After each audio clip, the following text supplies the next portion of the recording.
We pulled some cards to get an idea of what our topic might be. And the first one was, if you want to experience a different relationship, stop expecting the same pain you've experienced in past relationships. what's the first thing that came to mind when you read that? The first thing, it's a repeating conversation I have with myself, like sabotaging situations. Yeah. I feel like for me, things repeat because I expect them to be there. Or any little thing will be like a trigger that same thing is going to happen here. It doesn't even add up to equal the same thing, but because I'm already on the lookout for that one thing that hurts me the most, I'm like, there it is, there it is. I found it. There's that thing. So it works the same way when you look for the good. Right. Yeah. Which is what we were kind of talking about on Saturday. You weren't there for that. I have been having a hard time seeing the good in certain things and certain people. So I kind of had to recalibrate my brain, my thinking, and rather than focusing on maybe what actually is for me right now, focusing on what I want to manifest. And project that. And look the same way I was looking for that trigger, look for that good thing that I want. And what happens when we look for the good? It shows up, we find it. It gets bigger and bigger and multiplies, and pretty soon that's all you see. And it's hard. On my way here, I was texting my little person. And so we started talking about when we wanted to live together. And so I'm sitting there waiting for the response, like what he's going to say. And I'm already thinking negative. I'm like, no, whatever. I'm ready to say something else before I give him the time to respond. I'm ready to say, okay, I really don't want to talk about this because I'm uncomfortable with what the response might be.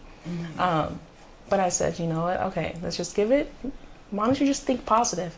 And then I asked myself, why don't you like to think positive? And then I realized I'm comfortable in my depression because I know what to expect. When I'm thinking positive, I don't know how to handle those good things. I'm like, wait a minute, but if it's negative, I already know what to do with that. Right. I already know. I've been doing that, so we can stay there. I got that. But I'm like, that is not where you want to be. So just think positive. And so I was like, okay, I'm not gonna respond. I'm gonna just sit and wait.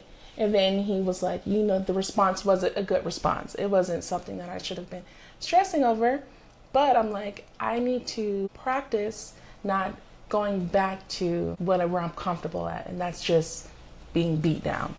Right. Key word there is practice, because it does take a conscious effort. And one of the things that Ariel and I were talking about the other day is about the changes that I've made because of things she said to me. She said, you have a poverty mindset. And I'm like, no, I don't. I think Mom feels the same way, but it's so much easier to just live all by yourself. But then you don't have those people in your life who mirror to you exactly what you need to hear, like that poverty mindset. Or my wife, she's constantly mirroring to me that I kind of need to tap into the softer parts of myself, because we've had to be so hard for so long that softening up and living in that divine feminine is really hard. It's really hard. It doesn't come natural anymore because you've had to live in it so long. Over here, action-oriented, problem-solving, and no, I don't need anyone. Because when I did need somebody back then, nobody was there. But that's why, even in regular relationships, not just romantic relationships, we kind of need to leave that old baggage behind. Oh, but back to what I was saying about hearing it over and over from you, it made me ask the question to Spirit. Does she have truth in that? Is she telling me something I'm not wanting to hear? And just by my asking that to Spirit, it started coming to me. And then I went into kind of a meditation and felt guided to do a past life reading for myself. And I found out I used to be a nun who took a vow of poverty. That was legit, Yeah. It wasn't nothing to play with. So I did a ritual to release that. And then I burned it up and sent it with I have a favorite tree that helps me manifest, and took it down to the crystal caverns to clear out that energy and amplify the good. And it has just a little bit ago, maybe not even a month. I don't even think it was a whole month. Listen to me when I tell you the amount of texts that I get now of look at what the Spirit did today. Look at what I got from Spirit today. And how much of it is actual literal monetary gifts. Yes, yes. And when I used to watch videos of people like, you know, I went and manifested something and I got a check in the mail for $5,000. I'm like, okay, you guys are living in a different tax bracket for you to be coming up with $5,000. But mom has seen maybe not $5,000 yet. If you look at my life when I'm in alignment, that's when those miracles happen. Oh, for sure, for sure, for sure. Even little things like her going in a line that had 9 people in it. And I text her something that was basically a prayer, and it manifested. Yeah, I was like right before this. So I was rushing leading up to 5. And I was grateful when you said you still got stuff to do. So that was good for me. But you see me wrapped up donating plasma, or I was getting ready to. And there was like a whole line waiting for beds was 9 people ahead of me. There's like, limited beds. God. And I left here late because we were trying to set up lighting and stuff. And as soon as I said the F word, y'all. I don't know if we're going to make this an explicit show yet. Anyway, I'm going to just say I said the F word. And I was like, I'm not going to make it. Basically. And mom just sent back that little prayer. And next thing you know, it was like 4 people got snatched out the line and put at a bed. And that never happens. I have never seen more than 1 person move at a time. And then I caught myself for a second because new patients, they get to jump the line. And I was like, ooh, this raggedy heifer. Because I was right here I was next. I was like, this raggedy. And then I was like, you know what? No. Check yourself, Ariel. We over here, we're manifesting good things. You can't just automatically be like, this is a bad thing. And I breathed and I recentered myself and I just played a little game on my phone. And then we both got snatched up at the same time. And that could have played out so much differently. Right. So, I don't know. All of it is just, for me, it's checking in with myself throughout just constantly. And anytime I feel myself like leaning over to that negative mindset or thinking the old thoughts or whatever, I have to like just bring myself back to the new truth that I'm trying to like groove into my brain. Like we're creating new neural pathways. Yes, we are. No more ruts that we get to fall into. I was like sitting outside of my patio and I was even thinking of like some of the things I used to say, like I've been through so much and I've overcame. And then I was like, I'm tired of being an overcomer. Like I don't want to keep saying that. If I keep saying that, then I'm gonna keep living that. I'm gonna have to keep overcoming. And I'm like, no. So I was thinking of what are some new words I can use to describe myself instead of saying, man, I'm always running out of something, but I always find a way. I don't want to keep finding a way. I don't want to have to keep looking for it. I'm tired of searching. I wanted to come to me. So that's what I'm trying to reprogram, think of different vocabulary words. It's really hard because I'm so used to describing myself in that way. And I'm like, no, I don't want to be that. And you want a new one. One of the things that I did recently, I changed the word budget on my budget. I changed it to I'm getting paid to be alive and thrive. Okay. So that's my new name. Okay. And when you look at the same list, it's like, well, you know what? That's on the universe because I've done my part. I ain't got to do nothing else. And expect it. That's the next piece of once you've changed your mind and you've said, you know what? I'm not going to be this anymore. I'm going to be this. And then you start expecting the good and you'll see more of it. I feel like I come to this decision often. And something hits the fan. And then I fall back into old patterns regularly. Yes. Yes, that goes right along. Yeah, I know it does. We pulled cards for this conversation. Spirit guided us on like some of the topics that we wanted to go over, and it's happened. It's flowing. Okay, it's flowing. Sometimes it feels like this rut is so deep I can't get out, but I really want to become solution oriented instead of problem focused. And then this one says, growing and changing is supposed to be a lot of work, right?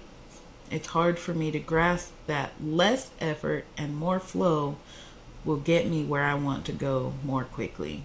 So, we have this mindset that like hard work is the only way to get somewhere. But when you're in alignment with spirit and you're just flowing with like, what is that next thing that makes you feel joy? Like reaching for joy constantly, or like the less negative thing if you're in a really bad place. It's just that less negative thing until you can start reaching for joy. But when you're able to like just reach for that next thing that gives you that joy, or that's more positive than you were before. Right. Like you're trying to say. It's when things just begin to like flow easily. Mom has an easy button that she pushes just to remind her. I posted it up in the inside of my closet. So every time I go into my closet for anything, and because I live in a small space, that closet has a whole bunch of stuff. I got to go in and out all day. So I push the easy button on my healthy, abundant 4-pillar life. And I walk on expecting it. I think now that you've done the work of breaking that poverty cycle, it's actually manifesting. Because you had like this capsule of success that was like just enough, barely enough. A trickle. Like, but you were like, I'm good because it's barely enough. Well, coming from where I was to where I am is huge for me. Right. So I'm looking at it like I got a good life. And Ariel's like, you're still in poverty. Well, not just you're in poverty, your mindset and the things, even, okay. You So can tell on me. No, so I actually am telling my wife. So my wife always points out like some of my poverty mindset that I learned from you. And I think of it like, no, I'm saving on, I'm not going to waste or this and this and that. And yeah, I don't like to be wasteful, period. But it goes too far sometimes. So this next card, I realize that success is found in a person's daily routine. I want to change my tendency to start off real strong only to fall back into that same old rut. So it's easy for us to say, next week I'm starting this, and you maybe 2 or 3 days in, you're doing absolutely amazing, doing exactly what you projected and said you were going to do. And then you just fall back into the rut because it's so easy. Yeah. It's a habit. We've built a habit of struggling, hustling, and doing stuff the hard way. So what do you do when you fall back? What's the next step? For me, it helps to have people. Accountability? Just maybe if I just sent a text that was just negative and complaining, just remind me that we're manifesting here. We're manifesting. Yes. She's a powerful manifester. We all are, and that's the thing. Yes. Whether it's good or bad, it's coming. Yes. So just remind me, is that what you want to manifest right now? I understand you wanted to like vent about that situation. Now let's move back into what do we want? Yes. Because those situations that we deem negative, I've learned is contrast. What about this situation reflects what you actually want? Because we see what we don't want, but seeing what we don't want shows us Give more an illustration about what we do want. So I've had manipulative partners in my life where like you gonna beat around the bush or schmooze me to get what you want out of me rather than just being straightforward. So the manipulation leads me to know that I appreciate directness when it comes to partners and just people in my life. I don't need you to salesperson me or swindle me into like regular relationship stuff. But there's also the other side of that where it can be showing you as a mirror that manipulation can be good if it's used in the right way. So what part of you could you maybe use manipulation tactics that would benefit the world? Now, listen, I haven't elevated that high to where I can look at one of my triggers in that way. Understand, like, because manipulation is like forming something, right? And you kind of manipulate children. Okay, so in that way I can see, the positive aspects of manipulation. What I'm talking about is don't try to trick me. When I'm talking about manipulation in relationship, did I say that right? Manipulation in relationship. Don't trick me, don't swindle me, don't play me like you my pimp and you're trying to get me to do something that I don't want to do. So, go back to the children's side. I used to give you 2 or 3 choices of what I would approve of, but you got to choose. For outfits, for instance, because you would be mixing and matching and putting stuff together on your own. So I'd be like, here, baby, you can choose from these. Which one do you want to do? So that could be considered manipulation, right? But you got to choose still, and you didn't feel like it was manipulation because you liked the choices they got. I call adult versions of that communication. Okay, so clarify. Because now it's not manipulation, it's setting boundaries. Communicating boundaries and what we are available for. And like, here's the outfits. These are the things that I'm open for right now. So you're taking back control from that manipulation by saying that. I'm not open to that, but I am open to these things. Giving them the choice. And I guess a negotiation. Yeah. More so. Just clear, concise communication. Stop. I think the issue with adult communication and directness is when triggers are among us, like at the table with us on both sides. So like stating what I need can sound like you're not giving enough. Well, that's on the other person though. That's not for you to decide. I'm speaking like I feel that. But I'm saying that doesn't make it true just because that's how the other person, whether it's you or them, feels about it, doesn't make it a true statement. But both navigating without like creating more conflict, navigating that touchy subject has been like, say I'm not the triggered person in the situation. I am now learning the softer side.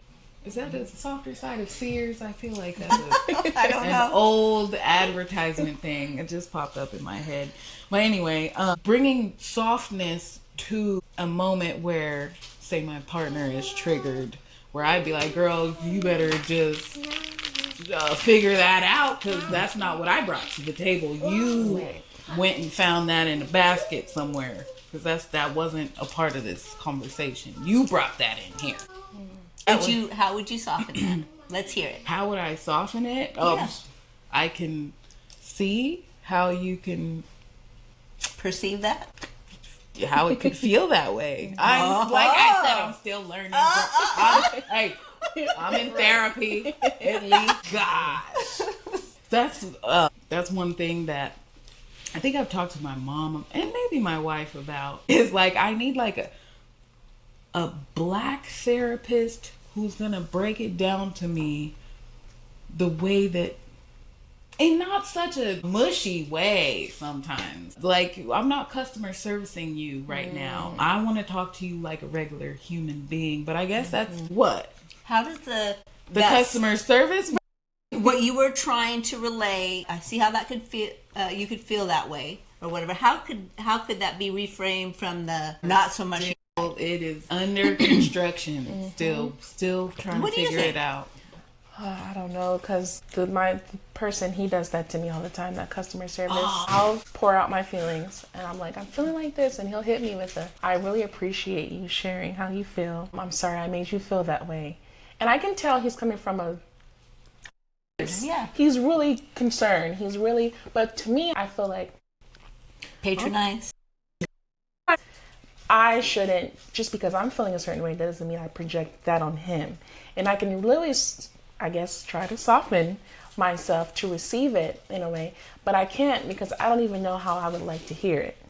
Hey, like, even growing up, feeling vulnerable and crying, I've always heard, hey, I'll give you something to cry, suck it up, I'll give you something to cry about. So it's like, I don't want him to respond like that, because then I'd be like, oh, he doesn't care. But then if he responds soft, I'm like, do you care? Or are you over here on some script? Because, and I say that, we might need a script when we're not there on our own yet. I feel, so what I've learned in therapy makes me feel very scripted. And I've talked about this with the therapist, and she's like, I can see how you can feel that. Oh, okay. Thank you. Yeah, I can see that too, because I feel it. Talk like that at all. And I'm like, balance. Hey, Somebody on here, I know that you know what I'm talking about, and I know you have that you can please translate some of these like known therapist statements, those I statements that they make us use, and aesthetic statements and stuff like that. Can you like thug it up? Like, let's put a little ethnic spin onto it. Help us out here, because I try, but I just, like I said, I feel fake. Fake. So what is the real root of what is the reason we're even addressing? I'm acknowledging your pain. I didn't mean that, right? That wasn't the way I meant to come across. So what can I do in the future to keep that, to eliminate that problem? So my version would be something like that. What's your version? That's what I'm saying. Like I said, it's under construction. It's still in the fake mode of what I've learned from the therapist. Or you might catch me on a bad day where I'm like, "What's up? Yeah. What do you want to scrap right now?" Like, that's what it feels like for you to come at me sideways while we're having a grown adult conversation. So yeah. I'm bringing it back down real quick, because this is just an analogy. But yeah, like when I feel my body temperature rising, most of the time can't now. We just relay that? Well, you know, I'm feeling really triggered right now. It's off of their. So we were having a regular conversation. They were triggered, communicated their trigger to me, and probably not the best way because they're triggered. And then my heat. We can't do both fire. So most of the time, so they're the ones offended originally. But the way they came at me wasn't. Well, my immediate defenses like start to come up, and that's where the heat rises, because I'm ready to fight, because that's my life. It's been fight. Because they're saying like, hey, that triggered me. I didn't appreciate what you said. And so it's... And I'm like, girl, I wouldn't even like coming at you. But if you want me to come at you, basically, I'll give you something to cry about. Basically, is the automatic feeling that comes up. And like, just because the feeling came up doesn't mean that you have to respond in what would normally be a trigger to you. You can feel the feeling and say, you know what, I need to walk away right now. Or, like recently, I tend to get quiet. I'm like, okay. And just breathe it out. Right? Yeah, that works well for me. Stay quiet for too long. I'll give it some time for me to think clearly, because then I'm like, okay, right now my thoughts are really clouded. I'm really in my feelings. I'm really triggered. Now I'm thinking about what my past people have done to me. Now I'm like, okay, all of y'all can get it. And that was years ago. I'm bringing up years ago trauma up, and I'm finna pour it on you. Yes. And are you able to communicate this? Yes, but I'm quiet for a little bit. See, the key thing, she just basically made it hood for you, right? Well, I'm gonna have to watch that back. Yeah. But I'm pretty sure she did. Well, check this out. The only thing that's missing is when you're coming back, because that's what that person needs to hear. Yes. I understand that you need this time, so I'm going to give that to you. Do you have a timeline that you think you might be back? Now we sound like an appointment setter. Well, I have a sales background. I know. Said before is literally, I won't respond right now. I'm going to go pray. Like, I've literally said that. So you know, that works. Okay, she's really in her feelings, but she's going to go to something greater than herself and handle that. So when we come back, and I'm expecting him to do the same in that moment. So when we come back together, we're not coming to fight each other. That's the problem. Let's get to the problem. That doesn't always work. It works probably once every blue moon. Sometimes I'm so proud of myself. I'm like, girl, you did it. And then sometimes I'm like, we're going to talk about it right now. And I know I'm about to sound crazy, but I can't help it. I think life is about practicing too. Because the whole purpose of communication is that mirror. What do I need to change within myself? I find out from y'all, right? Just like back to the poverty thing. I would not have even listened to anyone else. It could have been people I respected. But Spirit knew, hey, she's the one that she's going to listen to. So I'm going to get her to keep saying it until she gets it. I know I was on her nerves. I know. I know. It's those people, though, the ones who be on your nerves and love you the most. Not just the ones that are on your nerves, period. Because them are like NPCs sometimes. But the ones that love you deeply and are constantly on your nerves are probably the ones that you're meant to like grow with. Yes, because my grandma was the one. And I know as a kid, she's always, why are you watching those videos and you're just putting all these thoughts in your mind? I'm like, it's just a video. It's just the lyrics. It's just, now that I'm older, I'm like, no, it's the truth. In the lyrics, what are they saying over and over again? What is coming to my mind? And now I'm living that, whether I know it or not. But I'm watching something happening on TV, certain things, and then before I know it, I'm like, oh, that's how my life is. So I was like, I really do need to start protecting what I allow in my ears, because, you know, that's what comes out. And I'm like, oh, grandma was onto something. But at the time, she was telling me when I was 8, 9, 10, I'm like, I just want to watch MTV. Like, leave me. Now I'm looking at it and I'm like, there's an agenda they got going on here. Why are they portraying us in this way? Like all these shows, these fighting shows. So yeah, listen to those people. That's just something that we were talking about the other day, is how the thing that's supposed to run us, like you say, they're programming us, doesn't have to. You can rise above that by setting your intention before you watch something. Like on TikTok, for instance, I will pre-intend I am going to see things that will elevate me today, and anything that's not will quickly pass. Only allow your heart to guide your choices if your heart is fully open to the whole truth. That's deep. That is.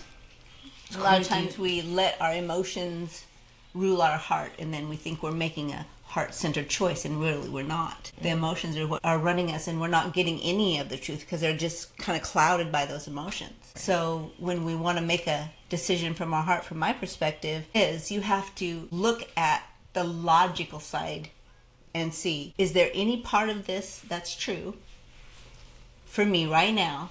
And if so, how can I allow my heart to open up to that truth? I think for me, I'm the opposite kind of person.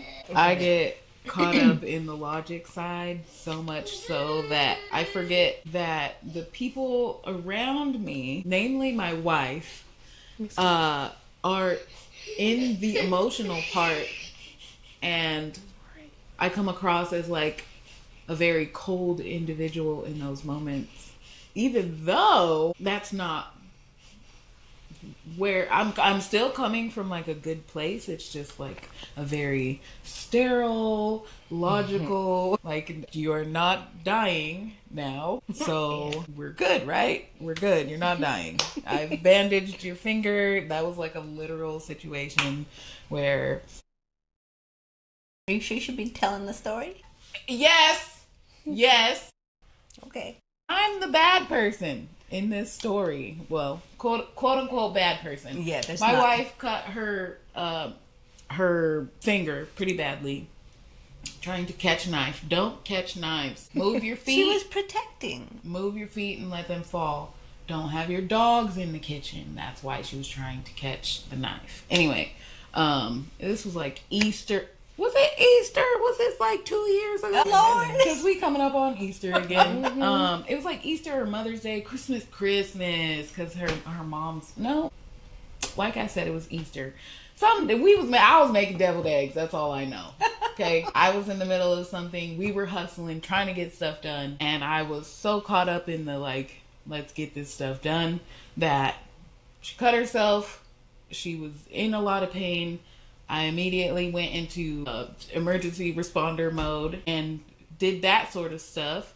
Went and got the emergency kit, stopped the bleeding, bandaged her up, and then was like, good to go. But she was still in the emotional part of, that was scary. I'm traumatized. And trauma, a fear for herself and the dogs, and needing more of like a reassurance, a nurturing response, like hug me, hold me. My sister-in-law explained to me, like, there was a person, you responded to the situation, but you weren't there for the person. And I guess I tend to have an issue with my logic in dealing with humans. Can you relate in any way? I'm more, I don't know. I'm like either hot or cold. So sometimes I'm super emotional and then I'm like, okay, nope, bring it back in. And then I cut it off. And then I become that very just. So you got both sides. And it sucks because I feel bipolar because I'm like, 1 minute I'm crying over the situation and the next I'm like, well, now you don't have to worry about doing A, B, C, and D that you're doing with this person. Now you can eat your own chips by yourself. You don't have to share. So what are you crying about? Like, you don't have to waste gas going all the way out there. You don't have to do it.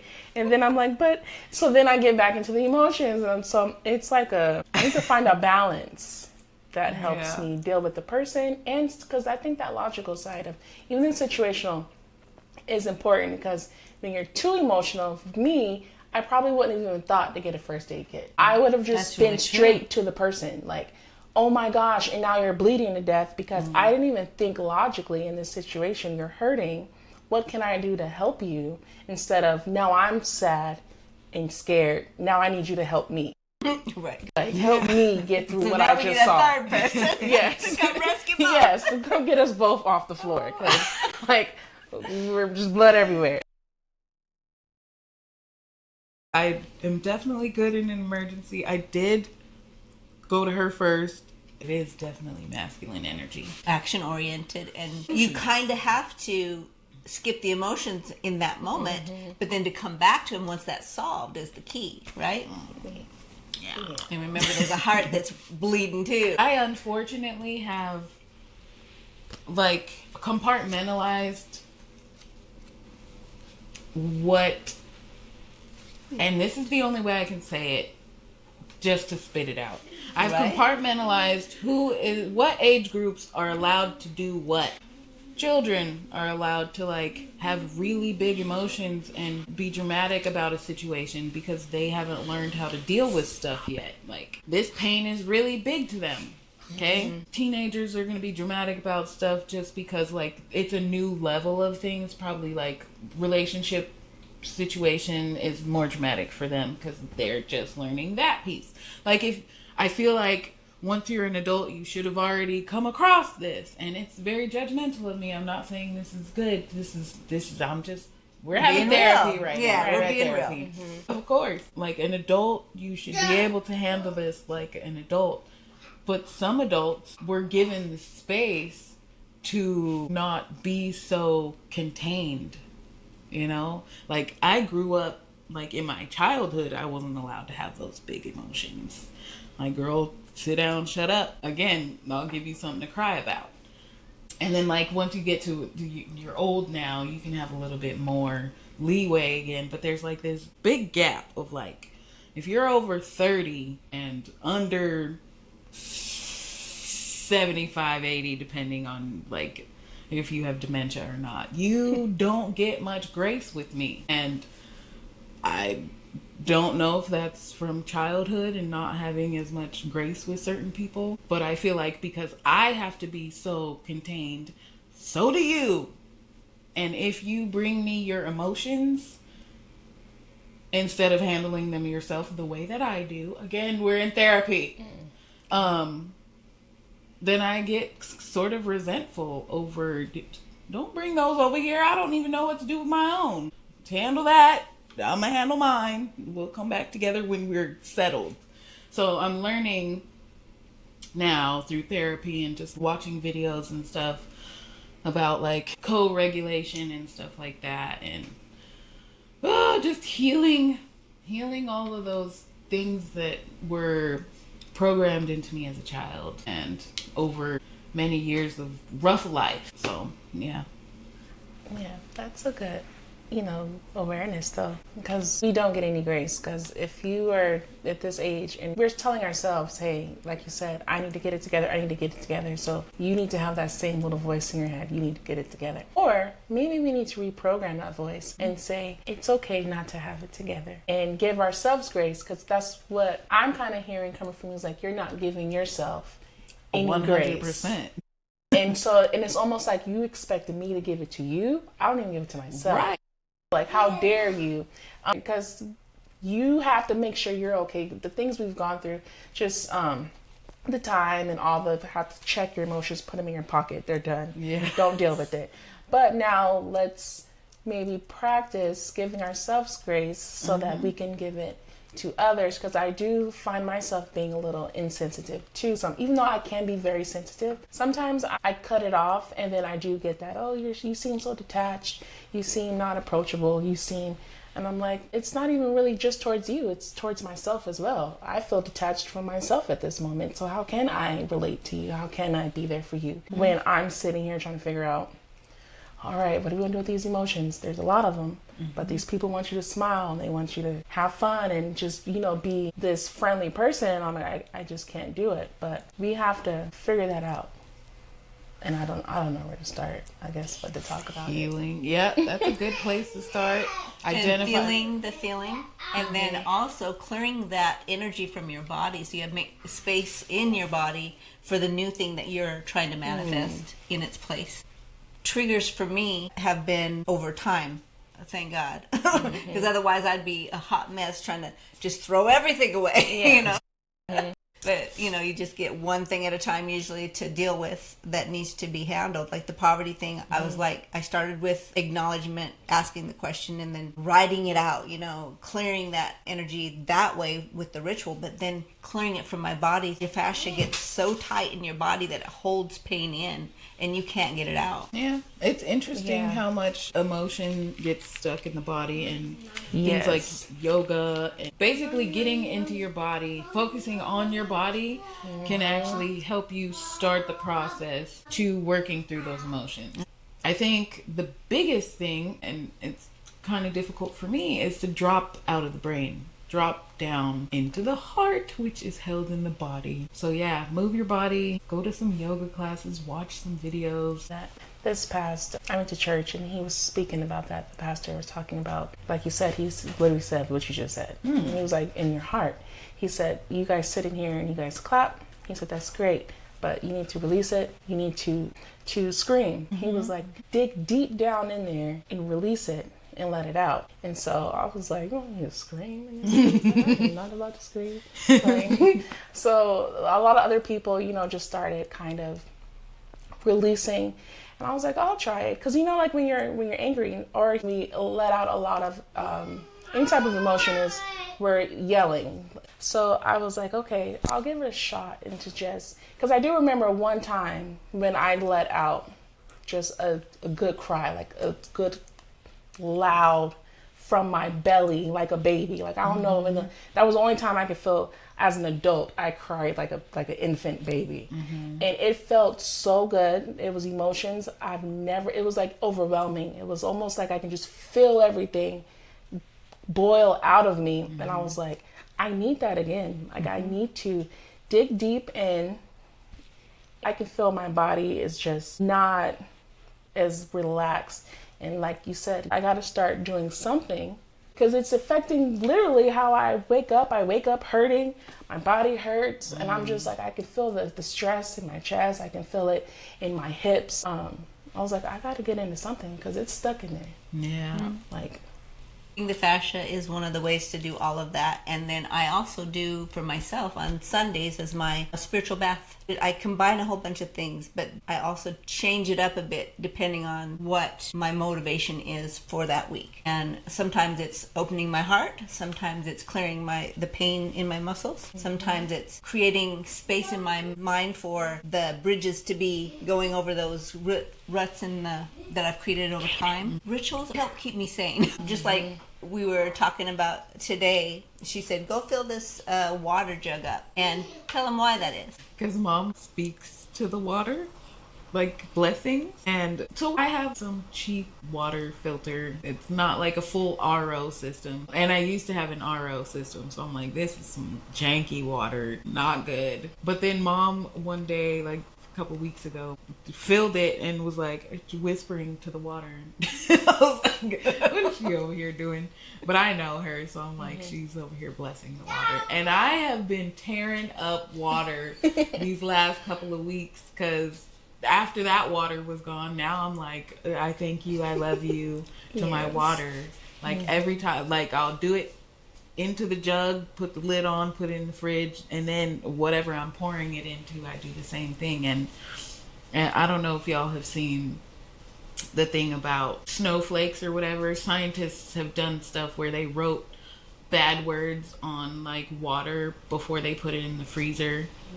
Not snowflakes, just ice. And then they put good words or positive words on water and then put it in the freezer. And the way that it crystallizes, it's like this dark, ugly stuff when it's negative words. And then anyways, the power of words is real. Yes. That's what I'm getting to. And the water tastes much better. And maybe it's a placebo sort of thing, but I don't care. It tastes delicious, and now I can drink more water.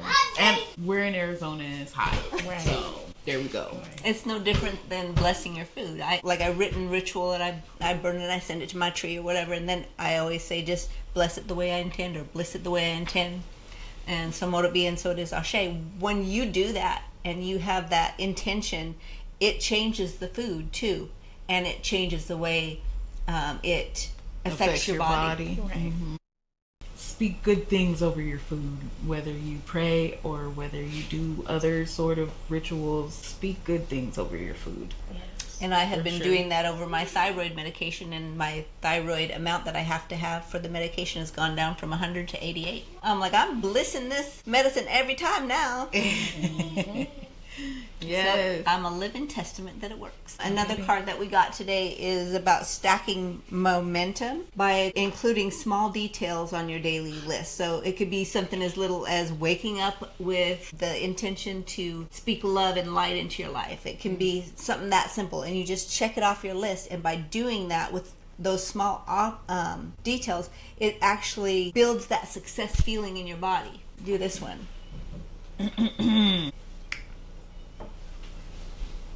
Okay, I had to read it first so that I could read it appropriately. Right. How you think about... Oh, wait, no. See, still didn't get it. How you think about why you do things is more important than the actual doing of the thing. So why you do it is more important than the actual thing that you do. And the best way to live a good life is to project a good life. That's a quote by Joe McMoneagle, I think. So what is the purpose behind this action? Do you have a purpose? That's a good one. Because we get stuck in autopilot a lot. I do. I got sucked into my couch damn near the other day. And that can be a good thing. It wasn't in this moment.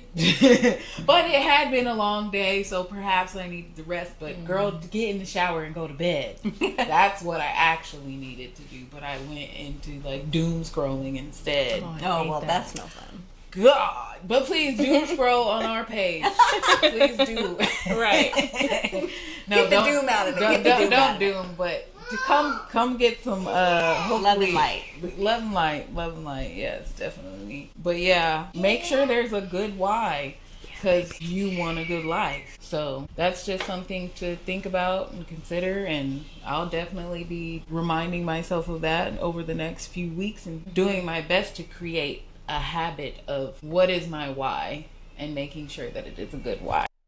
And talking about habits, like my rituals and routines are really big for me, but you're just the opposite. I am a rebel. So even me trying to create like structure or ritual, a daily thing, is like, girl, who you over here trying to tell? I know you ain't talking to me. I run this. What about you? Did any of that relate to you? Well, what you were saying about being a rebel, that I relate to that. I was just talking to myself today because I was like, why do you not want to set a schedule? I get up and I'm like, okay, I'm going to go out. I like to go out on my patio, look at the trees, look at the sky, get close to nature as possible. I sit in the sun and the day's beautiful. Am I going to do it the next day? No. And it's because I feel like I hate structure. Control. I hate control, and to the point where it's like, but it's a good thing. You don't have to look at it as you're trying to manipulate yourself to act a certain way and to fall in a certain line. You're actually just getting in alignment with yourself. What's wrong with that? I'm like, but it's the procedure. It's the way I have to go about it. I have to do this today. I gotta do it tomorrow. I gotta do it the next day. Check this out. So she's one of those same people that needs basically variety. Right. Like, I ain't doing this tomorrow because I did it today, you know, that kind of thing. And that's okay too. It doesn't matter. You don't have to be a person like me that needs structure with everything and likes it. But the conscious thought about it is the key piece. How do you think about why you're doing it? Think it's something I hate. I think it's something that's controlling me, or I do this because it aligns me with higher self and I have a better day, better manifestations. It could be whatever you want, but that change of your mind is what actually gives you the truth that helps you learn to open your heart to say, this structure is good for me and I'm going to enjoy it today. She over here hypnotizing herself into liking structure. I am so much of a rebel that, like, my wife loves a good night ritual of like hugs and kisses every single night, and I have a problem with the fact that it doesn't feel authentic anymore because it is such a habit. I understand the wanting to be like, I love you, good night. It feels now scripted because it's 9 o'clock again, and here we go. If you have any input, feedback, help, You can't even do anything because you just respond back with the same thing that you said last night. You're like, oh, well, I just have to say my line now. You can change that. It's no different than me. I have this opposite side of me too, where I don't like to go the same route to a place. Like coming over here, there's like 4 different ways I go. You know what? This ain't working for me. Right. I'm getting bored, and if I get bored, then I'm not going to enjoy it. But when I change it up, I still get here, right? So maybe you could change up the words you say. I'm gonna work on it.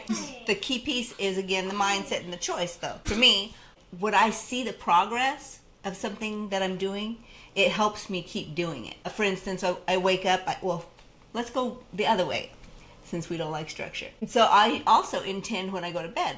I set the intention. I ask for my spiritual team to guide me, even as I sleep, to answer questions for me that I haven't even asked yet or don't even know to ask. So when I wake up, I'll remember them and expect to see the results of whatever this answer is, even though I don't know what the answer is going to be, right? I just expect it, and I wait to see it, and then I get excited when it happens. And I'll be like, jumping up and down and, being me. You're like programming the day the night before. Yeah. You do coding or something to that effect. So it's kind of like, plug this in for tomorrow. I wish it was that simple, because girl, what I would do. It is though. It is. Yeah, it's about consistency, intent, the why, and what else? There's one more thing. Action. And doing it. Yeah, and doing it. Well, that's consistency. No, not necessarily, because you can be consistently not doing it. Oh. I guess, and also I've learned that the feeling that you have while you're doing the programming or the manifesting or the whatever, like the feeling is the manifestation. And if you don't know the answer, ask, because like, for instance, you could say to your universal energies, collaborative spiritual team, what is the reason that I fight the very thing that helps me? Or something to that effect. And you will find that they will answer you. We have us talking about it, supporting each other. We also have a spiritual team. We also have the ancestry that came through our DNA. Not ancestry DNA. Ancestry that comes through our DNA. The ancestors who have the desire to support us in this lifetime, I would love your help today. Make sure you specify that. Or God, whoever you talk to. Yes. The point that I'm making is about the specific DNA that we have already pre-programmed in us, can be good or bad, right? So you want to make sure you're talking to ancestors that are supporting you, not the ones that may not. Just told my mom, I was like, look, I don't know what your mom went through, but we're just clones. She went through it her lifetime, passed it on. Now you're going through the same exact thing, and now I'm going through the same exact thing. So I'm like, so you have to break that curse. You got to break this, because I'm literally watching older versions of myself if you keep that path. If I keep the path. And it's kind of hard. Like you feel like you're stuck in a rut that's so deep you can't get out. What's the rest say? But I really want to become solution oriented instead of problem focused. Perspective is a key. That's the intention, which makes the action. What I did recently and this is just Saturday. I got a reading from Mother. Okay. And it kind of helped me to identify. You might need to clarify. I read energy, and I use channeled cards that I make. And she literally channeled these ones most recently. But anyway, based on the reading, it was me. It's like I was basically trying to figure out what the heck, and it came down to like pulling teeth, like trying to get me to say exactly what I needed. And I was like, I need to hear from spirit, from God. Like, I need to freaking hear. And she's like, okay, well, let's make that what this is, as she's letting cards come out. And basically we got a formula together, because that was another thing. I'm like, you say all of this stuff, but what is the formula? And the beginning of my formula is literally accessing the power, which is, in my case, like God, spirit, ancestors, whoever my spiritual team, whoever your spiritual team is, or whatever you want to call it, access them, because they are kind of excited to help you. Their hands are tied until you call upon them. Until you ask. Like, there are instances where maybe you should have died, and they were like, you know what? I'm overriding Whether this. my hands are tied, Right. This girl ain't dying today. But, like, they're there for you when you ask. And, like, I don't ask. I've learned not to ask. And it sucks because I have a whole squad that is ready and available. So what I put them on is to help me heal a lot of the things that hinder me today. Anything from childhood, younghood, anything from yesterday and before that is hindering, and bring me back to what I was supposed to be, what I was meant to be, what we were, divinity, or are at the purest, in the purest form, before we got handed stuff from our ancestors, before we were taught certain things from certain people, before that person treated us one way or whatever, and we learned how to either live with it or defend from it. Like, because a lot of my life and a lot of the things that hinder me the most are defensive powers. Like, we over here, I'm about to start talking about video games in a second, but it's a defensive power rather than offensive power, or and defensiveness doesn't create. Right. It's a destructive force. The main thing is that I want to get to a place where love is my every action. And one of the things is when we were doing the cards and she said, well, I want to hear. And I said, okay, let's find out what spirit wants to tell you then. And we went to finding out. And one of the things was looking for the good. And that's the second time Yeah, that came that's up, like, recently. Look for the good. I tend to get stuck in a bit of a downward spiral because I'm like, I can't see my way out of here because of what I'm seeing right now, but we have to create it. Mm-hmm. And it's already there, though. The good is already there. You have to choose to find it. And sometimes it's harder than others, right? It's like you have to ask for help for that, too.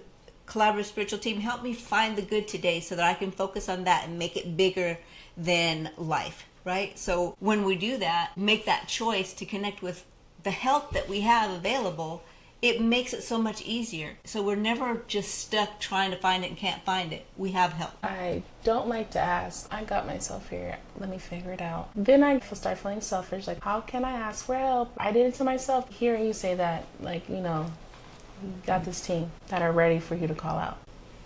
What are you doing? And they're there. That's their whole job. They're excited to do it. Yeah. They're like waiting for you to ask so that they can do more. And I'm like, nope, I'll figure it. And they're like, okay, go ahead and figure it out yourself. You'll call out eventually. I'll send you the one that I wrote so that you can create your own prayer or whatever you want it to be. I literally wrote on the side the sections of the full ask. Who are you calling? What do you need? I said select team members, ask for the type of help. I'll share that with you. I ask for your help, intervention, guidance, collaboration, and encouragement. And then the next section is for, and those are the details. And then at the end is to thank them. And part of the reason that she did that is because she was saying to me that I have all these things that I need to simplify and make into a formula.